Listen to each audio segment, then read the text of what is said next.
الانبیاء محبوب کبریا حضرت محمد مصطفیٰ صلی اللہ علیہ وآلہ وسلم تشریف فرما ہے۔ جبریل امین وہی لے کر آ گئے، جبریل امین وہی لے کر آ گئے۔ اللہ کے نبی نے پوچھا کیا وہی لائے؟ جبریل امین نے فرمایا قیامت کے جو منظر بیان کیے گئے ہیں، جو ہولناکیاں بیان کی گئی ہیں، جو عذاب ذکر کیے گئے ہیں، فرمایا ان عذابات کے اندر ایک عذاب ایک شخص کے بارے میں بیان کیا گیا کہ ایک شخص ہوگا کہ جس کے ہاتھ کے ناخن لوہے کے ہوں گے، وہ ان لوہے کے ناخنوں سے اپنے جسم کو نوچے گا، اپنے چہرے کو نوچے گا۔ اللہ کے نبی نے جبریل امین سے پوچھا جبریل امین یہ کون لوگ ہیں؟ جبریل امین نے فرمایا یہ وہ لوگ ہیں جو دنیا کے اندر کسی محفل کے اندر محفل کو گرمانے کے لیے، محفل کو چمکانے کے لیے ایک دوسرے کی غیبت کرتے ہیں، ایک دوسرے کی پیٹھ پیچھے برائی بیان کرتے ہیں، ایک دوسرے کی پیٹھ پیچھے دوسرے کا عیب بیان کرتے ہیں۔ فرمایا اس گناہ کی وجہ سے کل قیامت والے دن ان کے ہاتھوں کے ناخنوں کو لوہے کی طرح بنا دیا جائے گا اور وہ لوہے کے ناخنوں سے اپنے جسم کو نوچیں گے۔ میرے بھائیو آج ہمارا کوئی نہ کوئی ایسا معاملہ، اگر ہم بازار کے اندر ہوں پھر بھی دوسرے کی غیبت ہوتی ہے، اگر ہم گاڑی کے اندر سفر کر رہے ہیں پھر بھی دوسرے کی غیبت ہوتی ہے، اگر کوئی جرگہ ہوتا ہے، کوئی فیصلہ ہوتا ہے پھر بھی دوسرے کی غیبت کی جاتی ہے، گھر کے اندر ہے پھر بھی دوسرے کی غیبت کی جاتی ہے، بڑا ہو چھوٹا ہو اپنا ہو پرایا ہو، بلکہ جو جس کے ساتھ بیٹھ کر میں اور آپ کھانا کھاتے ہیں اس کی بھی غیبت کرتے ہیں، اس کی بھی برائی کرتے ہیں۔ حالانکہ اللہ نے ساری کی ساری کائنات کا اللہ نظام سنبھالنے والا ہے، اللہ نے ہر ایک کے لیے نصیب لکھ دیا ہے، ہر ایک کا اپنا رزق ہے، لیکن فرمایا جو کسی کی پیٹھ پیچھے کسی کی برائی کرتا ہے، کسی کا عیب بیان کرتا ہے، اللہ کل قیامت والے دن اس کے ہاتھوں کے ناخنوں کو لوہے کی طرح بنا دیں گے اور وہ لوہے کے ناخنوں سے اپنے جسم کو اپنے چہرے کو نوچے گا۔ میں اور آپ کلمہ پڑھتے ہیں لا الہ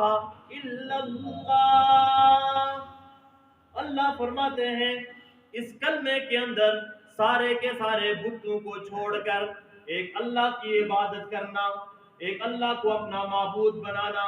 سارے کے سارے درباروں سے اپنی نگاہ کو ہٹا کر ایک اللہ کے دربار کے سامنے کھڑے ہو جانا، سارے کے سارے آستانوں سے اپنی نظر کو بچا کر ایک اللہ کے دربار کے سامنے کھڑے ہو جانا۔ لا الہ الا اللہ، اللہ کے سوا کوئی معبود نہیں، محمد الرسول اللہ۔ اور میری زندگی کا مشغلہ، میری زندگی کی محنت، میری زندگی کی پسندیدہ زندگی رسول اللہ کی ذات ہونا چاہیے۔ میرے آقا نے مجھے آپ کو زندگی دی ہے۔ آج میں اور آپ کسی دفتر کے اندر نوکری کرنے کے لیے جاتے ہیں، وہ دفتر والے کاغذ دکھاتے ہیں یہ آپ کے فرائض ہیں، یہ آپ کی ڈیوٹی ہے، یہ کام آپ نے کرنے ہیں۔ کوئی فوج کے اندر بھرتی ہو جاتا ہے، فوج والے یہ عہد لیتے ہیں کہ ملک کے لیے اپنی جان کا نذرانہ دینا پڑے، نذرانہ دے دینا، ملک کی حفاظت کے لیے اپنے آپ کو قربان کرنا پڑے، قربان کر دینا۔ اسی طرح میں نے آپ نے اللہ سے اور اللہ کے رسول سے ایک عہد لیا ہے، ایک عہد لیا ہے، ایک وعدہ لیا ہے، اے اللہ ہم تیری مان کر دنیا میں زندگی گزاریں گے اور رسول اللہ والی زندگی کو اپنی زندگی کا طریقہ، اپنی زندگی کا اوڑھنا بچھونا بنا کر زندگی گزاریں گے۔ لیکن میں اور آپ دنیا کے اندر اس عہد کو بھول گئے، اس وعدے کو بھول گئے اور دنیا کے اندر آ کر اپنی خواہشات کی زندگی بسر کرنے لگے۔ میرے دوستو، اللہ رب العزت نے مجھے آپ کو زندگی دی ہے اور اس زندگی کا مقصد اپنی آخرت کی تیاری کرنا ہے۔ آج آپ دیکھیں کہ غزہ کے اندر، فلسطین کے اندر چھوٹے چھوٹے مسلمان بچوں کو ذبح کیا جا رہا ہے، ان کو گاجر مولی کی طرح کاٹا جا رہا ہے، کسی کا کان نہیں ہے، کسی کا ناک نہیں ہے، کسی کا سر نہیں ہے، وہ ویڈیوز اور وہ تصاویر دیکھی نہیں جاتی، تو وہ بھی مسلمان بچے ہیں۔ آج بیت المقدس کی توہین کی جاتی ہے، رسول اللہ کی شان کی توہین کی جاتی ہے۔ ہمارے والد کی کوئی توہین کر لے، ہماری بیوی کی، بیٹی کی، بہن کی کوئی توہین کر لے، ہم اس کے لیے مرنے ماننے کے لیے تیار ہو جاتے ہیں، لیکن رسول اللہ کی زندگی کی تو حرمت کی اس کا مذاق اڑایا جاتا ہے، رسول اللہ کی شان کا، مسجد کا تقدس پامال کیا جاتا ہے، لیکن ہمارے کانوں پر جوں تک نہیں رینگتی۔ اللہ رب العزت نے مجھے آپ کو یہ جو زندگی دی ہے یہ آخرت کی تیاری کے لیے دی ہے، تیاری کے لیے دی ہے، اس لیے کہ انسان کی زندگی کا کوئی پتہ نہیں ہے۔ آپ قبرستان کے اندر چلے جائیں، وہاں پر صرف بوڑھے نہیں ہیں،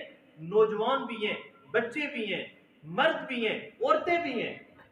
اور کتنی ایسی قبریں ہیں کہ جن کے اوپر نام بھی لکھا ہوا ہے لیکن کہتے ہیں لوگ کہ ہم ان کو نہیں جانتے یہ کون لوگ تھے۔ اسی طرح ہمارا معاملہ ہے کہ کل ایسا ہی ہو جائے گا، 50 60 100 سال گزرے گا تو ہمارا کوئی نام لینے والا نہیں ہوگا۔ یہ زندگی کا نظام ایسے ہی چلتا رہے گا، ایسے ہی چلتا رہے گا۔ اللہ نے قرآن مجید میں فرمایا وَمَا آتَاكُمُ الرَّسُولُ فَخُذُوهُ، کہ اللہ کے رسول، اللہ کے نبی جو تمہیں دیں، جس بات کا حکم کریں اس کو لے لو، اس پر عمل کرو۔ وَمَا نَهَاكُمْ عَنْهُ فَانْتَهُوا،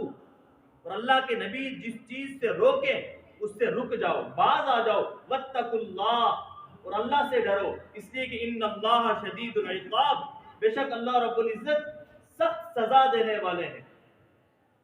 تو ہم نے بھی اللہ کے ساتھ، اللہ کے رسول کے ساتھ ایک وعدہ کیا ہے، کیا ہم آج اس وعدے کی پاسداری کر رہے ہیں؟ میرے آپ کے پاس موبائل ہے، کیا اس موبائل کے اندر وہی چیزیں ہیں کہ جو دیکھنے والی ہیں، جو جائز چیزیں ہیں، کیا ہم اس کا پازیٹیو یوز کرتے ہیں یا نہیں کرتے؟ اس لیے اللہ رب العزت نے مجھے آپ کو جو زندگی دی ہے وہ آخرت کی تیاری کے لیے دی ہے۔